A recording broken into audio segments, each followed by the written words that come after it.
Hello everybody, and here we are with the review of the Razor EcoSmart Stand-Up Edition Electric Scooter. So this is the Razor EcoSmart SUP Stand-Up Edition, and the EcoSmart has actually been around for a while as the Metro edition, and that version has a seat right here above the back wheel. Now this version, the battery seems to be a lot thinner and the motor has moved to the back wheel, where before it was kind of hanging off the side of the scooter.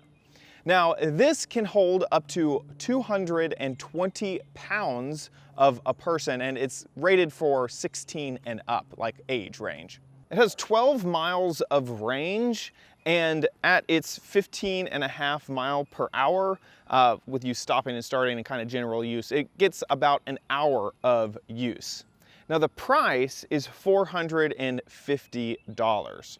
Now there's a whole bunch of other electric scooters out there. In fact, I own a few from 9bot Segway, and those come in at around $700. So this one being at $450 is quite a lot less than those scooters.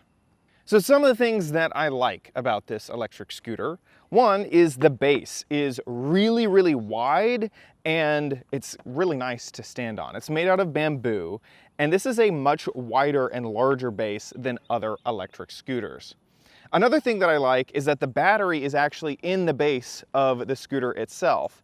Other electric scooters sometimes put it inside of the bar for your handlebars, and that adds some weight to the top of it, and this keeps the weight really low, which I like.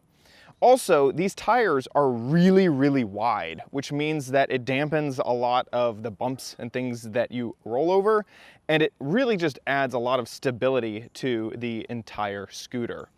Also, another thing that I like is that it has physical brakes on the handlebars itself, which is very reminiscent of a normal bicycle. Other electric scooters that I've had require you to step on the back wheel brake pad thing, which is kind of hard and unintuitive to do. Especially if you're braking, you have to move your feet right before your weight is going to shift because you're braking. So I really like the physical brakes on the handlebar itself.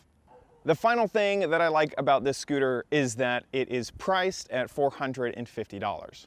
Now let's move on to some of the cons, some of the things that I didn't like about the scooter. First is that it doesn't have a display or any smart systems within the scooter. So that means that there's no light on the front, there's nothing telling you exactly what speed you're going and how much battery life you have left. Also, it's a little bit of a shorter range compared to some of the other scooters out on the market, but it is less cost, so you're kind of trading cost for range. Also, another thing I don't like is that this is non-collapsible. Other scooters on the market have basically a hinge near the front wheel that you can pull down so that the whole thing can kind of collapse. You could take it onto a subway or on a bus. And this doesn't have that option, and where the handlebar connects down to the front wheel, that's not something you could quickly and easily take off if you wanted to. So, in conclusion, how do I feel about this scooter? Well, I liked it, and thank you to Razor for sending it over. I feel like it had enough power to get up most hills, and it definitely had the brakes to stop. In fact, sometimes the brakes felt almost too aggressive. Who do I think that this scooter is for? Well, you might think that it's for the commuter, someone who's going to use it for very practical purposes. It is a 16-year-old and up scooter. It's built for adults.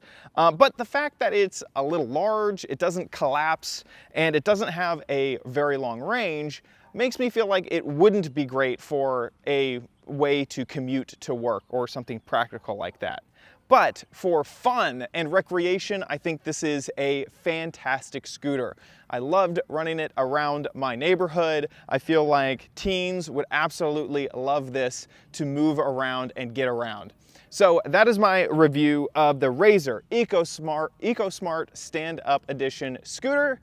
Thanks so much for watching, and we'll see you on another video. Bye.